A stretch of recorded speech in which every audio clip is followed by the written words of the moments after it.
Hello Galapers, welcome back to my channel Trending Gelo. Kali ini kita akan rangkum alur film India berbahasa Tamil dengan judul Ponniyin Selvan bagian 2. Film yang dirilis tahun 2023 ini adalah sequel lanjutan dari Ponniyin Selvan 1. Film ini dibintangi oleh Vikram yang memerankan karakter Aditya Karikalan, putra kerajaan Tanjapur, Aishwarya Rai sebagai Putri Nandini, putri kerajaan Pandian yang bertekad membunuh mantan kekasihnya sendiri, yaitu Aditya Karikalan. Trisha Krishnan sebagai Putri Kundapai, adik dari Aditya Karikalan. Karti sebagai Palarayan, dan Jayam Rapi sebagai Arun Moji atau yang dikenal dengan Ponniyin Selvan. Film garapan sutradara Mani Ratnam ini adalah drama sejarah yang diangkat dari kisah kehidupan Arun Moji yang menjadi raja terkenal kerajaan Chola pada abad ke-10 di Tanah Perindapan. Film ini terbagi dalam 2 sequel. Dan buat Galopers yang belum nonton sequel pertamanya, silahkan klik link videonya di kolom komentar atau di bagian deskripsi video ini. Oke Galopers, tanpa banyak basa-basi, kita langsung ke TKP.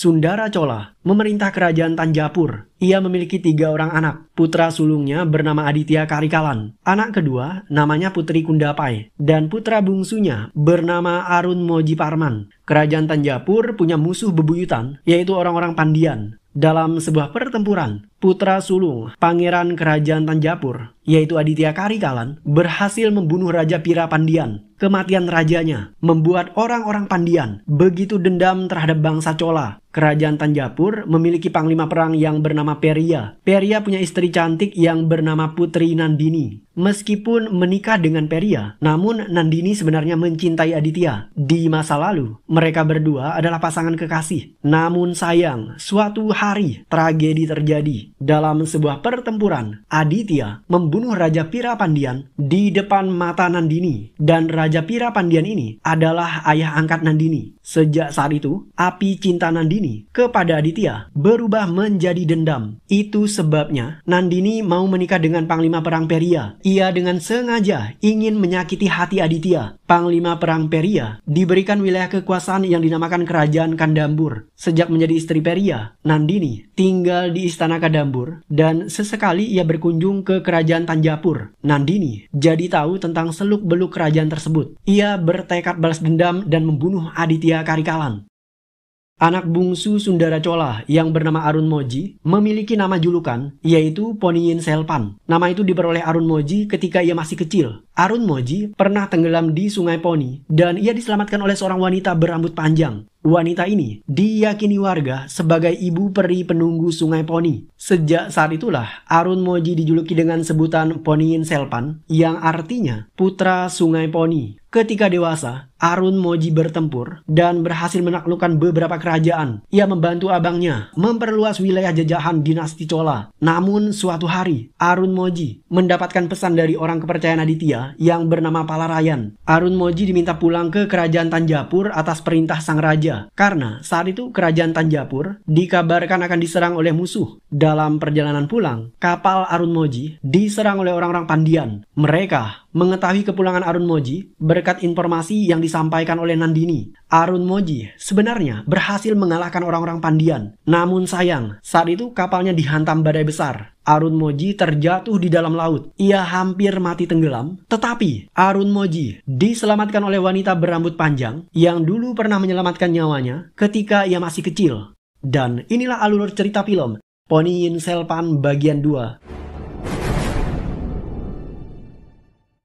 Kembali ke cerita Nandini ketika ia masih remaja. Nandini adalah seorang anak yatim piatu. Ia dibesarkan oleh seorang pendeta dan tinggal di kuil. Suatu hari, putri kerajaan Tanjapur yang bernama Kundapai bertemu dengan Nandini di sebuah kuil. Ia merasa iri akan kecantikannya. Putri Kundapai tidak ingin ada orang yang lebih cantik dari dirinya di kerajaan Tanjapur. Ia kemudian mengajak Nandini ke istana. Nandini sebenarnya tidak ingin ke istana, namun karena Kundapai adalah seorang putri raja, maka perintahnya adalah sebuah titah. Nandini tidak bisa menolak. Ia terpaksa pergi ke sana. Setibanya di istana, Nandini bertemu dengan Aditya Karikalan. Putra kerajaan Tanjapur itu jatuh cinta kepada Nandini. Ketika berada di istana, Putri Kundapai memfitnah Nandini. Ia dituduh mencuri sejumlah perhiasan. Nandini kemudian diusir Putri Kundapai dari kerajaan Tanjapur. Aditya mengetahui kejahatan adiknya Kundapai. Ia berusaha membela Nandini. Aditya berjanji selama ia masih hidup, maka Nandini akan selalu ada di tanah Tanjapur. Ia siap melindungi kekasihnya itu. Namun sayang, suatu hari ketika Aditya sedang bertempur di medan perang, Kundapai mengusir Nandini dari kerajaan itu. Nandini terpaksa mengungsi di dalam hutan. Di sana, Nandini kemudian bertemu dengan Raja Pirapandian. Nandini akhirnya diangkat menjadi anaknya. Sementara Aditya, ketika ia kembali dari medan pertempuran, Aditya menemukan Nandini sudah menghilang.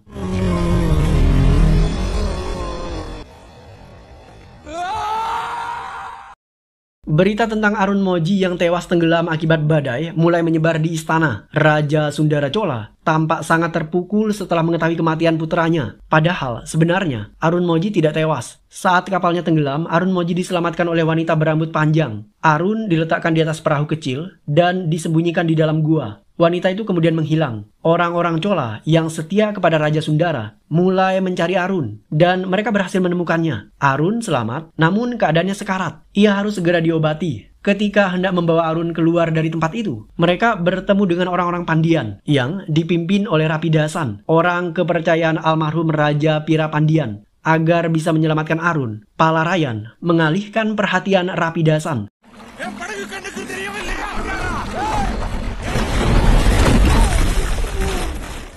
Raffi dan teman-temannya mengejar Palarayan dan di saat itulah perahu yang mengangkut Arun bisa menyeberang tanpa ketahuan orang-orang Pandian. Arun kemudian dibawa ke kuil Buddha. Di sana ia diobati dan mulai berangsur pulih. Sementara Palarayan, ia kalah bertarung dengan rombongan Rapidasan. Palarayan akhirnya tertangkap.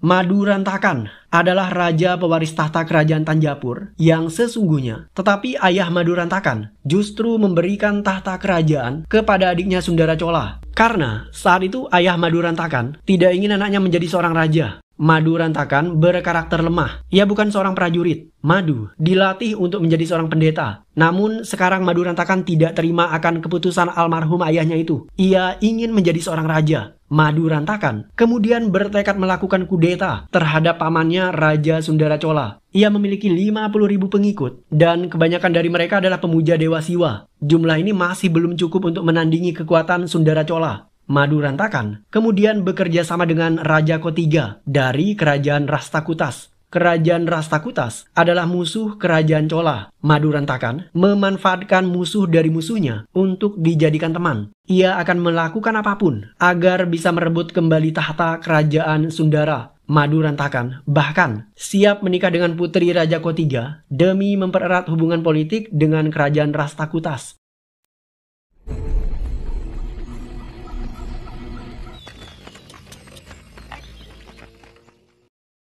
Nandini teringat akan kematian ayah angkatnya Pirapandian. Raja tua itu dibunuh oleh Aditya Karikalan di depan mata Nandini. Sejak kematian ayah angkatnya itu, rasa cinta Nandini berubah menjadi api dendam. Nandini kemudian bertemu dengan adik angkatnya, yaitu Amarabhujanga, putra Pirapandian. Nandini bersumpah akan menobatkan Amarabhujanga sebagai Raja Tanjapur, menggantikan Raja Sundara Chola. Amarabhujanga dikawal ketat oleh para pengikut setia Raja Pirapandian, termasuk Rapidasan. Di sana, Rapidasan bersiap membunuh Palarayan, namun Nandini menghentikan tindakannya itu. Nandini sudah punya rencana untuk menghancurkan Raja Sundara Chola dan Aditya Karikalan. Aditya akan dibunuh langsung oleh Nandini di kerajaan Kadambur. Nandini mengampuni nyawa Palarayan karena ia ingin mengetahui keberadaan Ponniyin Selpan. Tetapi Palarayan tidak mau buka suara. Ia rela mati demi keselamatan Ponniyin Selpan. Nandini kemudian bersiap menghabisi Palarayan. Di saat itulah Palarayan berkata, Ponniyin Selpan diselamatkan oleh seorang wanita tua yang wajahnya mirip sekali dengan wajahmu, Nandini. Wanita tua itu bisu. Jangan-jangan dia ibumu. Nandini kemudian bertanya di mana ibunya saat ini. Dan ia siap mengampuni nyawa Palarayan. Pemuda itu akhirnya mengatakan bahwa ibu Nandini tinggal di hutan di kerajaan Lanka. Nandini tampak terbawa perasaan setelah mengetahui jika ternyata ibunya masih hidup. Ia kemudian melepaskan Palarayan. Setelah dibebaskan, Palarayan kemudian menemui Putri Kundapai. Ia memberitahu keberadaan Arunmoji. Putri Kundapai segera menemui adiknya itu di kuil Buddha. Di sana, Arunmoji menjelaskan bahwa ia diselamatkan oleh seorang wanita yang wajahnya mirip sekali dengan wajah Putri Nandini. Tidak lama kemudian, Aditya Karikalan muncul di tempat itu. Aditya datang ke sana setelah mendapatkan informasi dari pendeta yang bernama Tiru. Karena Tiru adalah pendeta yang menyelamatkan Ponniyin Selpan dari kejaran orang-orang Pandian. Dan ia membawanya ke kuil Buddha. 3 kakak beradik itu kemudian bertemu dalam suasana yang begitu haru. Aditya dan Kundapai tidak menyangka jika adiknya Arunmoji ternyata masih hidup. Setelah itu, Putri Kundapai melarang Aditya agar bertemu dengan Nandini di istana Kadambur karena ia punya firasat buruk tentang Nandini. Meskipun dilarang oleh adiknya Kundapai, tetapi Aditya tetap ingin bertemu dengan Nandini karena ia begitu mencintai wanita itu. Setelah mengetahui jika Pangeran Arunmoji berada di kuil Buddha, warga segera mendatangi kuil itu. Mereka memberikan penghormatan kepada pangeran dan memintanya untuk berkunjung ke wilayah mereka yang terletak tidak jauh dari kuil itu. Arunmoji sadar jika di antara warga ada penyusup yang sedang mengintai nyawanya. Meskipun demikian, Arun tetap memenuhi permintaan warganya. Sebagai seorang pemimpin, ia harus siap menerima semua kondisi terburuk yang mungkin terjadi tanpa mengecewakan permintaan rakyatnya. Arunmoji turun dari kuil untuk menemui warga. Ia disambut dengan gegap gempita. Di saat bersamaan, Palarayan dan Pendeta Tiru melihat pemimpin pemberontak yang bernama Rapidasan di antara kerumunan warga. Ia berusaha mengejarnya. Setelah itu, terjadi perkelahian di antara mereka. Namun, Palarayan justru terdesak.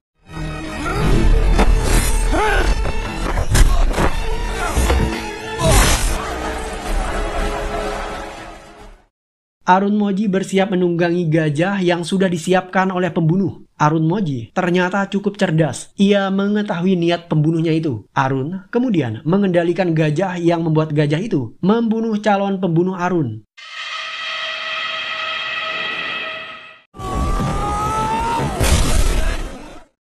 Kundapai menemui ayahnya. Ia bertanya tentang wanita penyelamat Arun dan kenapa wajah wanita itu mirip sekali dengan wajah Nandini. Kundapai curiga jika wanita itu adalah ibu Nandini karena ketika Kundapai pertama kali membawa Nandini ke istana, ekspresi sang ayah terlihat sangat terkejut dan ketakutan. Raut wajah itulah yang membuat Kundapai curiga. Jangan-jangan ayahnya punya hubungan dengan ibu Nandini. Setelah dipaksa oleh putrinya, Raja Chola akhirnya tidak bisa menahan semua rahasia di masa lalu. Ia kemudian menceritakan semuanya tentang ibu Nandini yang bernama Mandakini. Saat itu, Raja Chola sedang bertempur melawan angkatan laut Pandian. Ia terdesak dan terpaksa mengungsi di sebuah pulau terpencil. Chola terluka dan ia bertemu dengan Mandakini. Mandakini kemudian merawat pria itu. Mereka tinggal di sebuah gua. Di sana, Chola akhirnya jatuh cinta kepada Mandakini. Ketika lukanya sembuh, Raja Chola kemudian kembali ke Tanjapur. Dan sebelum pergi, ia berjanji kepada Nandini untuk menjemput wanita itu ke istana. Raja Chola memenuhi janjinya dengan mengirim Perdana Menteri untuk menjemput Mandakini. Tetapi, Perdana Menteri gagal menemukan Mandakini. Pulau itu dibakar oleh orang-orang Pira Pandian. Mereka bahkan dikabarkan telah membunuh Mandakini.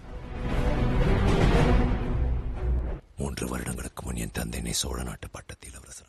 Supaya tidak terjadi perang saudara antara Madurantakan dengan kerajaan Tanjapur, para penasehat kerajaan meminta Pangeran Aditya agar membagi kerajaan Tanjapur menjadi 2 bagian. Tetapi, Aditya tidak mau. Ia sudah dinobatkan menjadi pengganti ayahnya memimpin kerajaan Tanjapur. Para penasehat kerajaan terus mendesak Aditya karena mereka tidak menginginkan perang saudara. Secara historis, Madurantakan memang layak menjadi raja karena kerajaan Tanjapur dulunya milik ayah Madurantakan. Karena terus didesak, Aditya akhirnya mengalah. Ia siap memberikan Tanjapur kepada Madurantakan, sementara wilayah lainnya menjadi milik Aditya dan Arunmoji.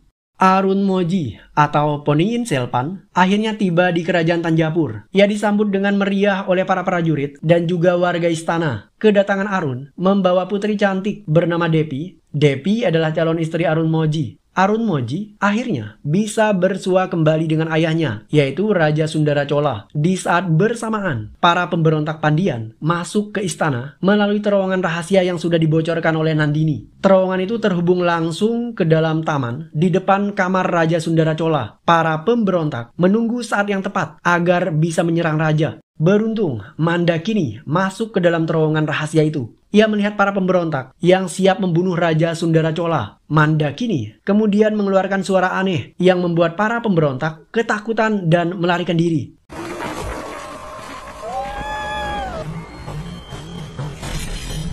Setelah itu, Mandakini masuk ke dalam celah yang menghubungkan terowongan dengan kamar raja. Setibanya di kamar raja, ia memanjat tembok yang menuju ke kamar itu. Mandakini membungkuk di lantai. Mendengar suara kaki Mandakini, Raja Sundara Chola bangun dari kursinya dan bergegas keluar. Ia membuka tirai kamarnya, dan di saat itulah para pemberontak tadi kembali. Mereka membidik sang raja dan melepaskan panah dari kejauhan. Ketika anak panah melesat cepat, Mandakini berdiri dan panah yang seharusnya membunuh Raja Sundara Chola kini menembus tubuh Mandakini. Raja Sundara hanya bisa memeluk yang tertembak panah. Sang raja kemudian meminta maaf karena selama ini telah mengabaikan Mandakini. Mengetahui jika rajanya diserang, panglima perang kerajaan segera mengejar para pemberontak dan membunuhnya. Arunmoji juga tidak ketinggalan. Ia membantai habis semua pemberontak yang masuk ke dalam istana. Meskipun demikian, pemimpin pemberontak yang bernama Rapidasan berhasil melarikan diri. Palarayan dan Tiru menyadari bahaya yang mengintai nyawa Aditya Karikalan. Saat ini Aditya pergi ke kerajaan Kadambur untuk bertemu dengan Nandini. Palarayan tidak bisa menembus masuk ke dalam istana itu karena penjagaannya begitu ketat. Ia terpaksa masuk melalui jalur terowongan rahasia. Sepertinya semua istana di zaman itu punya akses masuk lewat terowongan rahasia, sehingga memudahkan Palarayan tiba di dalam istana tanpa harus repot menembus barikade penjagaan prajurit. Sementara itu, di dalam istana, Nandini sudah menunggu. Tidak hanya Nandini, pemberontak Rapidasan juga sudah bersembunyi di dalam istana. Rapidasan akan membunuh Aditya menggunakan tangannya sendiri jika Nandini gagal melakukan tugasnya. Nandini meyakinkan Rapidasan bahwa ia pasti bisa menghabisi Aditya. Ketika Nandini dan Rapidasan berbicara, Palarayan secara diam-diam menguping pembicaraan mereka. Pada satu kesempatan, ketika Rapidasan kembali bersembunyi, Palarayan justru muncul dan meminta Nandini agar membatalkan niatnya membunuh Aditya Karikalan. Tetapi Nandini tidak mau. Tekadnya sudah bulat. Ia harus menghabisi Raja Aditya. Palarayan kemudian berniat merebut pedang yang dipegang oleh Nandini. Tetapi pedang itu justru terjatuh di lantai. Seketika, mendadak Aditya muncul di tempat itu. Ia mendengar suara pedang yang terjatuh. Palarayan buru-buru bersembunyi sebelum ketahuan Aditya. Ia tidak mau Aditya mengetahui kedatangannya di istana itu, karena sebelumnya Aditya sudah berpesan kepada Palarayan agar membiarkan dirinya pergi sendirian. Setelah Palarayan bersembunyi, Aditya masuk ke dalam ruangan itu dan melihat Nandini memegang pedang di lantai. Di saat itulah Aditya sadar jika Nandini masih dendam kepada dirinya. Aditya tahu jika Nandini ingin membunuh dirinya. Ia kemudian berkata, "Kenapa kau mengundangku ke sini? Apakah kau ingin membunuhku, Nandini? Jika itu keinginanmu, bunuh aku sekarang, Nandini." Setelah mendengar ucapan Aditya, Nandini justru berubah pikiran. Ia tidak tega membunuh mantan kekasihnya itu. "Bunuh aku, Nandini, jika itu yang membuatmu bahagia. Bunuh aku sekarang juga. Aku tidak bisa hidup tanpa cintamu, Nandini." Nandini kembali terdiam. Jauh di dalam lubuk hatinya, ia masih mencintai Aditya Karikalan. Nandini kemudian membuang pedangnya. Sementara Aditya, ia merasa tertekan karena hidup tanpa cinta dari orang yang sangat ia cintai. Aditya mengambil pisau miliknya dan ia menggenggam tangan Nandini, kemudian menikam dadanya menggunakan pisau itu. Di saat bersamaan, para pemberontak mulai membakar istana Kadambur. Sementara Aditya, ia tewas dengan cara menggenggam tangan Nandini dan menikam dirinya sendiri.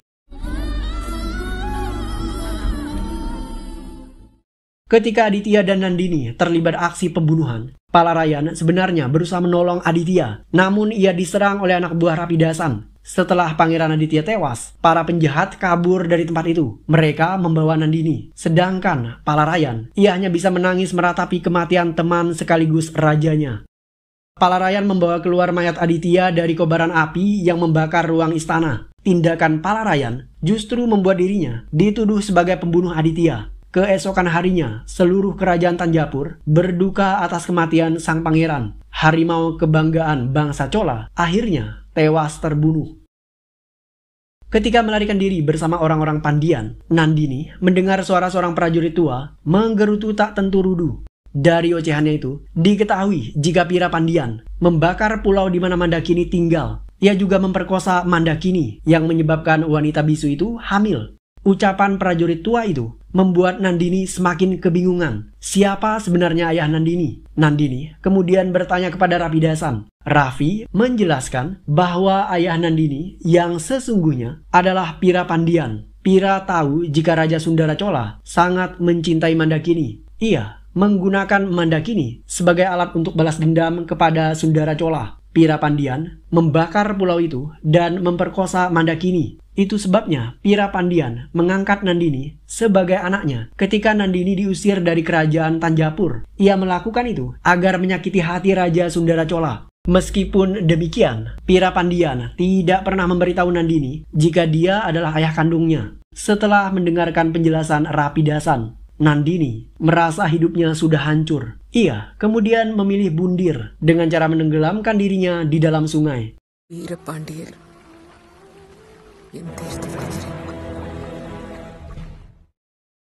Setelah kematian Aditya, pasukan musuh mulai melakukan pemberontakan. Mereka kerjasama bahu-membahu menyerang istana Tanjapur. Aditya adalah raja yang kuat. Kematiannya membuat kerajaan Tanjapur melemah. Hal inilah yang dimanfaatkan oleh para lawan untuk memenangkan pertempuran.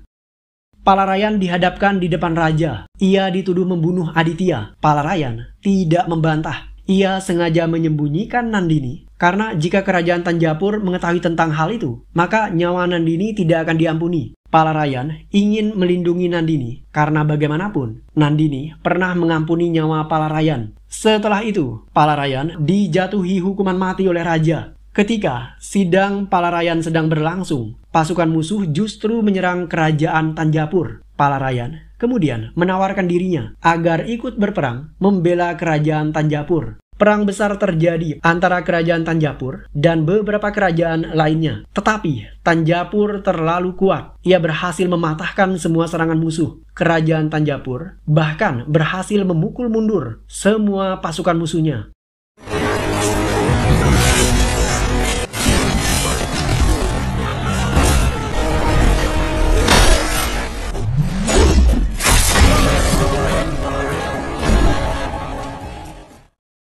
Film ditutup dengan adegan di mana kerajaan Tanjapur dibagi menjadi dua. Madurantakan dinobatkan sebagai Raja Tanjapur di bagian pesisir selatan, sementara Ponniyin Selpan dijadikan raja di bagian utara. 14 tahun kemudian, setelah Raja Madurantakan meninggal dunia, Ponniyin Selpan berhasil mencapai puncak kejayaannya untuk kerajaan Tanjapur. Sementara Palarayan, ia dibebaskan dari hukuman mati setelah pihak istana mengetahui jika ternyata pembunuh Aditya Karikalan adalah Nandini. Arunmoji atau Ponniyin Selpan menjadi raja yang paling sukses dalam sejarah kerajaan Tanjapur. Dan film pun berakhir.